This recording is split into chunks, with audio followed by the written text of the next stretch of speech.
What is going on, legendary humans? Ryan Magic here, and in this video, I'm going to be sharing the hippie business plan. How do you succeed in business if you're spiritual? I'm going to share 6 shifts that you need to make.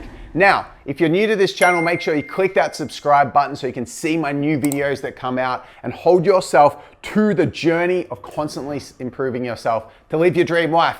Let's get into this. So, story. I was very much hardcore business owner. And then I got into spirituality. And I learned a lot from that massive shift because my business results literally went to absolute crap, which was such a blessing because I went from one polarity, workaholic, success driven, to hippie, chiller, and then I found the middle ground. And in this video, I'm going to reveal what I learned about getting that balance right. This is not, hey, stop being a hippie. It's find the balance, because being into spirituality and finding joy in the present moment and prioritizing fulfillment and fun and experiencing life is beautiful. And that doesn't have to be foregone, but there does have to be a reintegration. And I'm going to go through the factors to know how to do that. These are generalizations as well. So as I go through these 6 points, not all of them will definitely resonate. You might be like, I've already got that down pat.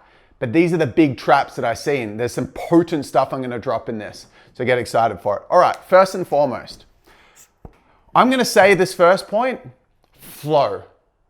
The first thing is you need to flow.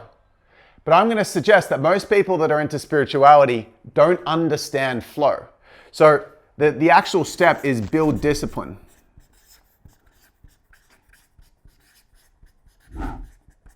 And what that means, and the reason this is relevant to flow, is because flow happens at the junction point between discipline and surrender.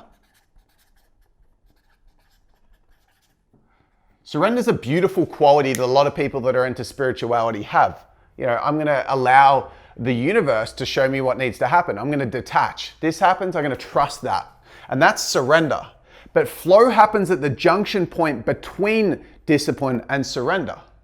That ability, that part of the equation where you got to move and take action as well.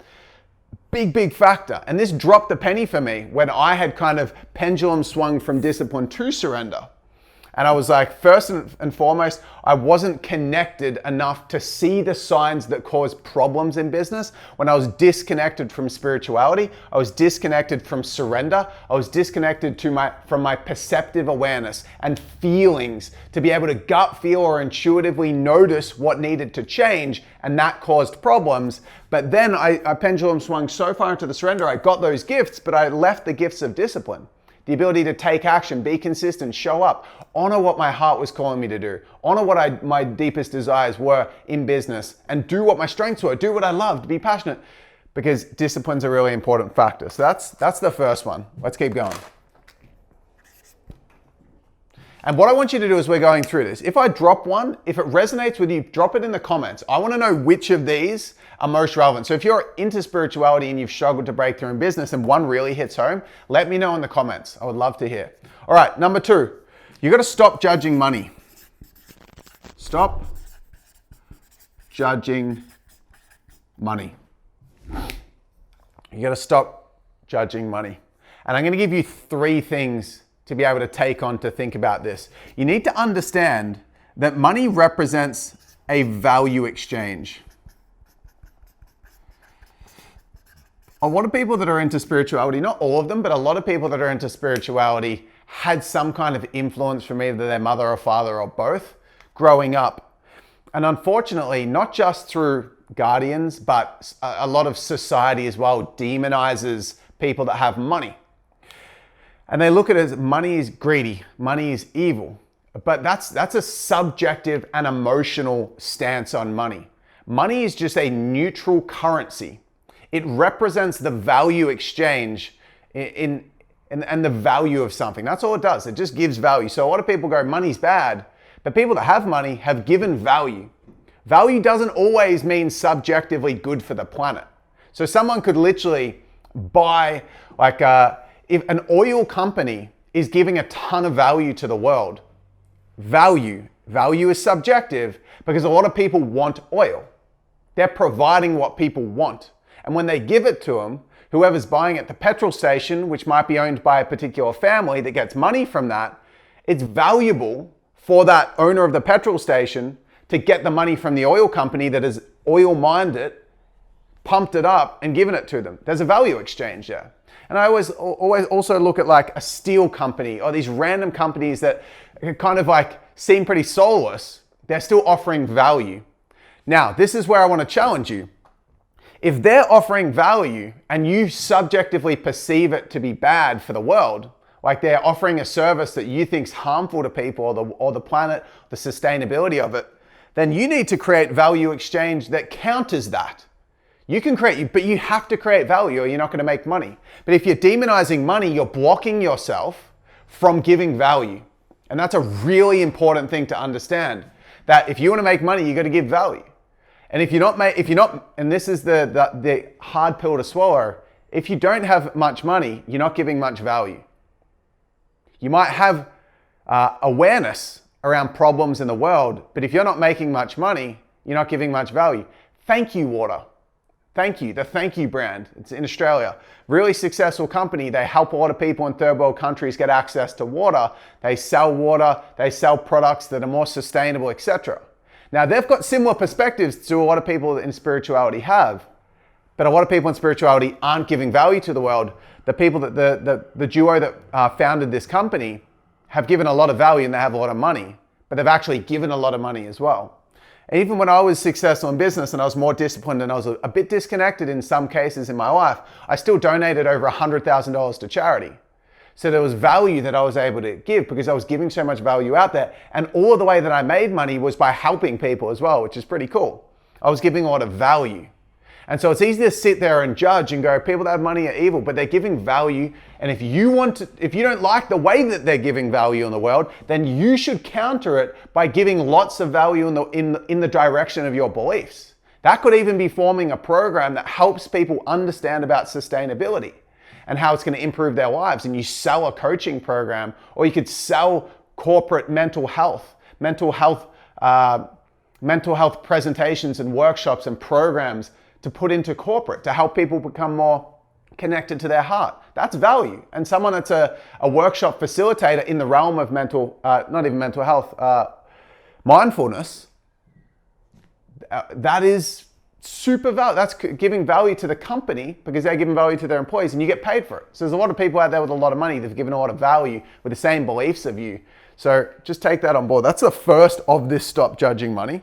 The second one is everything is God.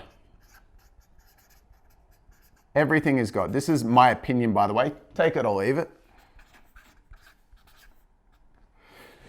Everything is God and everything is subjective. So, for example, a lot of people in the Western world hate the fact that people eat dogs in China. I've got my dog right there. It makes me sick to my stomach. But in India, they worship cows. And in the Western world, people eat cows. And people don't think about it. People that complain about China eating dogs, that they don't realize that other people in India would be feeling the exact same way about people in the Western world eating cows, eating beef, right? It's subjective. Who's right? They've got different gods, but in my opinion, everything is God. This is God, that is God, this is God. Everything is a manifestation in the world. And that means not one person is more godly than someone else. It's all God. And so just judgment in general is essentially a disrecognition of God. It's saying, I like this part of God, but I don't like that part of God. I like this person, this part of God, because they're similar to me, but I don't like the other creations that God made that are a little bit more different to me.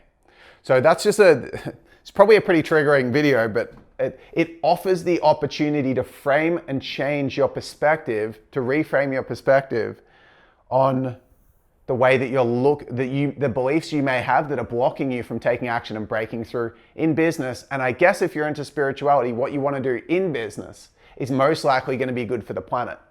So please take this on board. And what I want you to understand is that judgment blocks permission. Anything that you judge in someone else, you completely block your ability to do the same thing in your life. So whatever you get triggered by, if someone else is like being quite loud in public and you're like, oh, idiot, you literally can't be loud in public. But what if your business needed you to be loud in public at some point to do some kind of creative video that you're going to put out there that was filming a social experiment to demonstrate a point that connected straight to your heart of what your brand was about? You can't do it. Because when you judge other people, it creates cognitive dissonance. If you were to do the thing that your heart wanted you to do, that's the same thing that you judge. So permission is only granted in areas of your life where you don't judge others. If you judge someone else, you can't do it yourself. And this is why judgment is such a beautiful initiator and activator. It creates awareness of our own stretches and our own missed opportunities where we hold back in our own life. And it's frustrating to hear because when we're triggered by something, it's because we were taught that it was bad, which means we feel unsafe in regards to it. Someone's being loud in public. When you were loud in public in the shopping center as a kid and your mum yelled at you, you felt really unsafe. And now you get triggered when someone else is loud in public and you feel unsafe at the same time as an adult because it happened as a kid. So have empathy there, but just realize that whatever you judge, you can't do yourself. And if you judge money, you can't even make money. If you judge people with money and you don't understand and have the empathy of what they're doing and they're trying to do the best they can with the resources they have, even if they're a really workaholic, disconnected, alcoholic senior executive that's completely blocked from their heart and their job and their company contributes to problems in the world, still judging them blocks you from being able to make a positive mark in the world. Judgment blocks permission, and that's such an important point. Let's keep going. Next point, navigate. You've got to change your navigation around the idea of feeling good. It's a big one. So, the problem is with a lot of people that are into spirituality,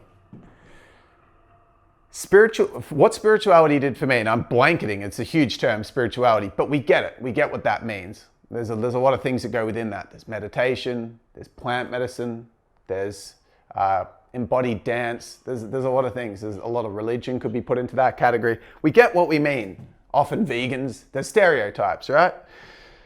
But a lot of hippies or spiritual, and me, when I pendulum swung more into spirituality and disconnected more from my discipline or pragmatic, practical side of who I am and the different parts of me, I started to go, you know what? I've been so hard on myself for such a long period of time. I need to swing the other way and just give myself permission to do what makes me feel good. So then it comes time to taking action. Does this feel good?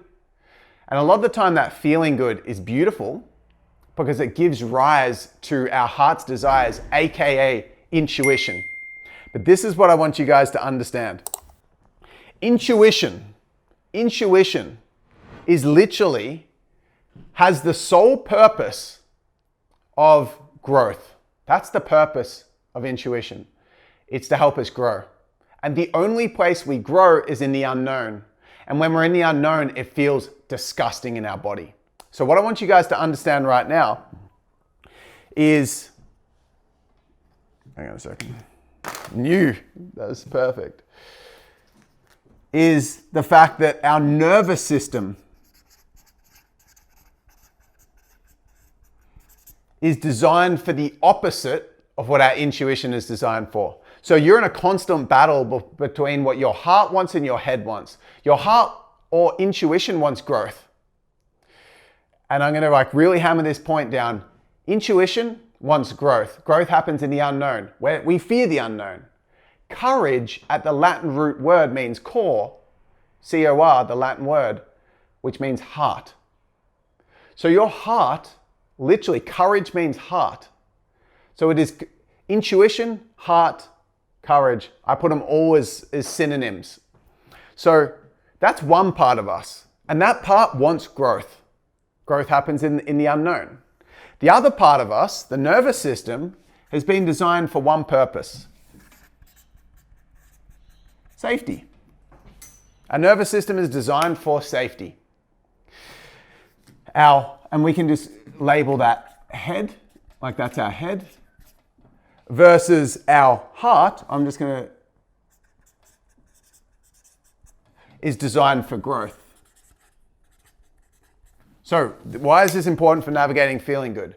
Because if you're just trying to feel good in business, it's never going to happen.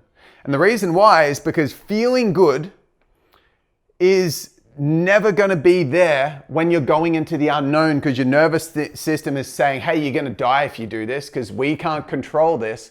Your head thrives in control and predictability because that's where it's safe. Head, safety. The nervous system's designed for safety. Heart is all about growth. That feels uncomfortable and disgusting in a lot of the cells in our body when we go to do it. So for example, if you were to go into a shopping center and dance while you picked all your groceries up for 30 minutes through the local shopping center, your whole time your body's like, oh my God, people are looking at me. Oh my God, I'm gonna die. Common sense wise, it's a beautiful thing to dance. We dance in every single tribal culture that's ever existed, incorporates dance in some way across the world because it's something that feels good in the human body. But on the same token, why would people not dance in the shopping center?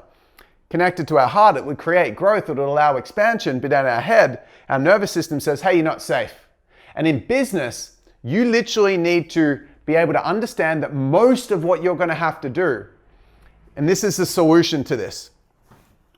This is the solution. This is the big hurrah. The solution is that I want you to start to go for aligned discomfort. Aligned discomfort. And that happens at the apex point between what scares you and excites. And this is the cool thing about starting a business. You don't just, it's not like rules of what you have to do. There is obviously in terms of tax compliance and stuff, but when it comes to marketing, it doesn't excite me to try to get SEO going.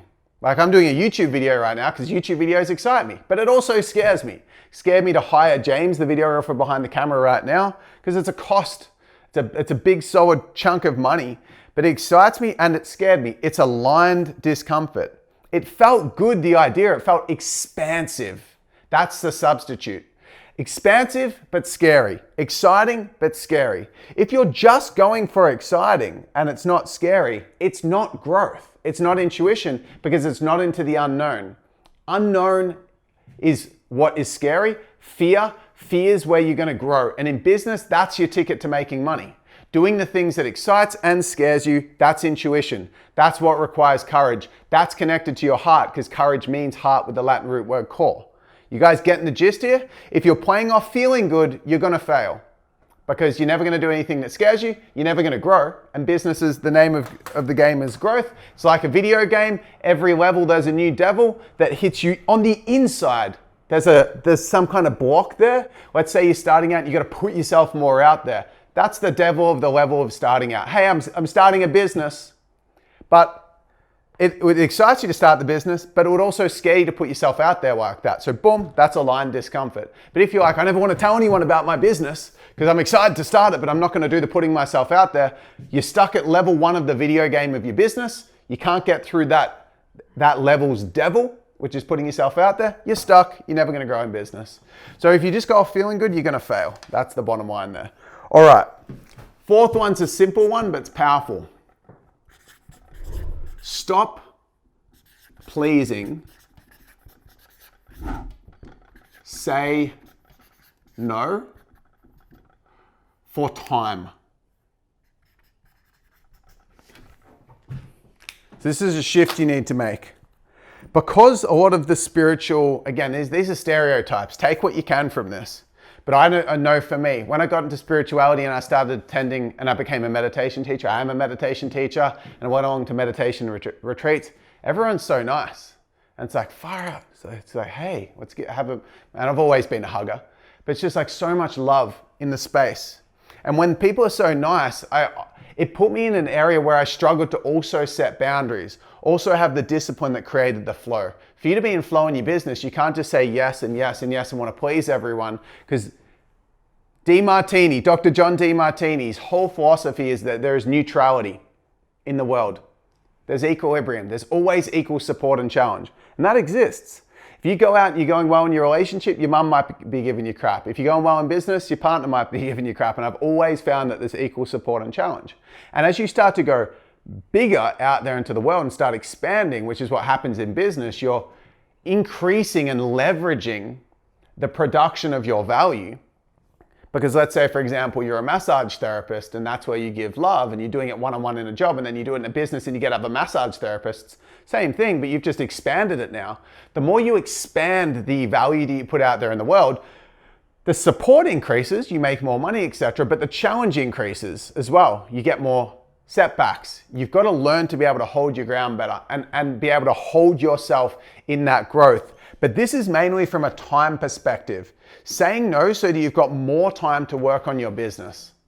You've got more time and you're able to set yourself up to be productive. And that means not pleasing. Hey, look, I'm working right now. I can't come out.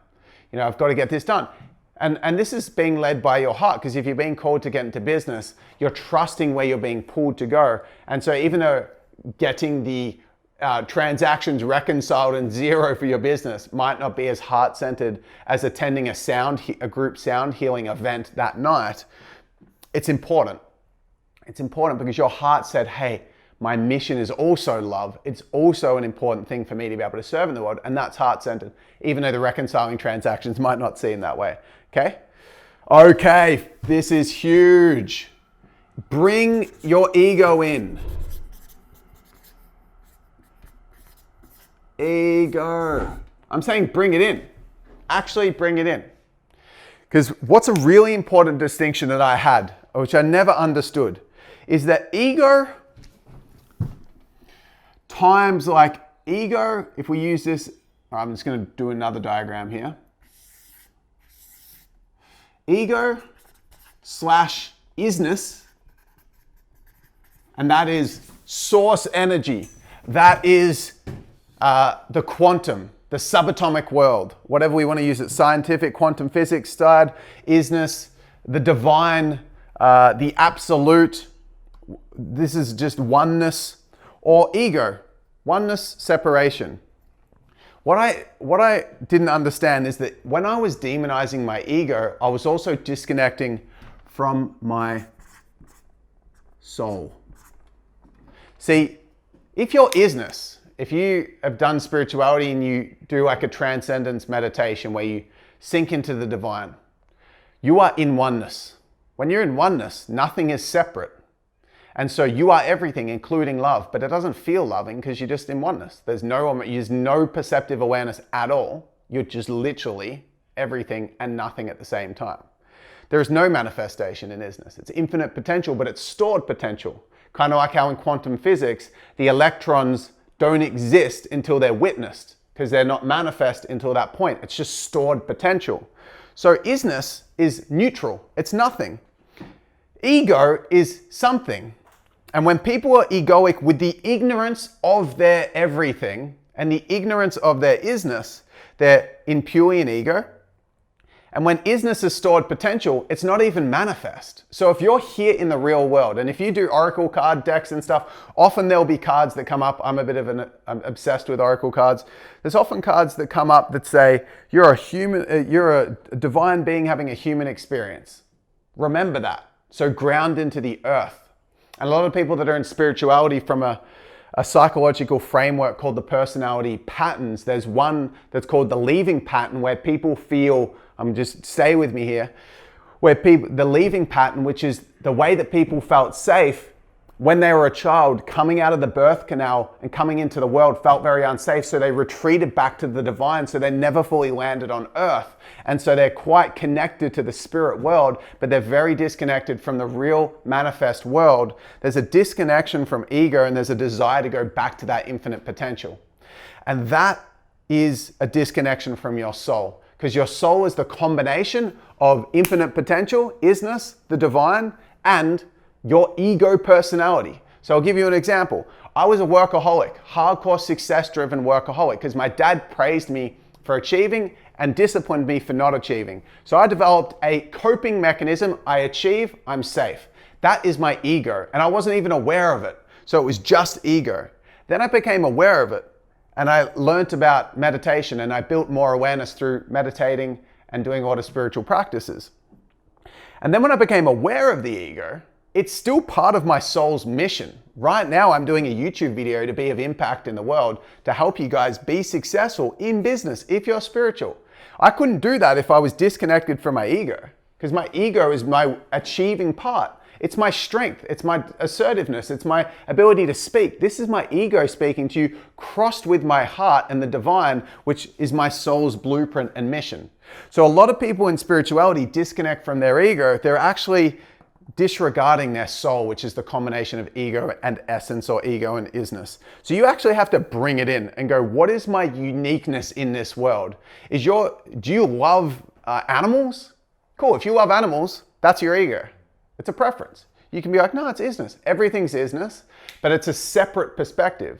Some people might love instruments and you might not. That's their ego versus yours. It's separate, it's different. So you got to celebrate that personality and the differences. And the key point that I want you to finish with here, we're bringing in polarities here. I'm not saying this is wrong and this is right. I'm saying bring it in to come to balance and get to your soul. So the last point is understanding like growth priority. And this is another polarity integrated. Fulfillment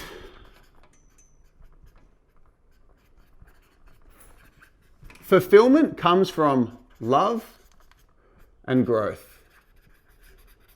They are the two things that create fulfillment. And that is why since the beginning of time, there has literally been nothing. Like that's why the quote, the only constant is change. Now, when this planet was created 4.5 billion years ago, life form started with single-celled organisms. We're multi-billion-celled organisms, which means from the dawn of the time of this earth to now, there has been change, growth, and evolution.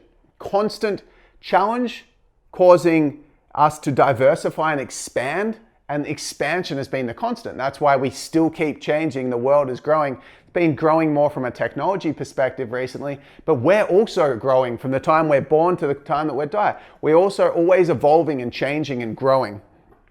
So growth is a part of fulfillment in life. So is love. And I take it that if you're into spirituality, you have a value for love. But fulfillment comes from love and growth. In other words, remembering and forgetting. When you grow from a spiritual perspective, you're finding parts of yourself that were cut off and dismantled and became separate, and you're learning to love that part. You getting into business is learning to love the part of you that likes drive. That's still a part of you, and that means you're becoming more close to oneness. That is the remembering process, the growth, the remembering. The love actually comes from forgetting.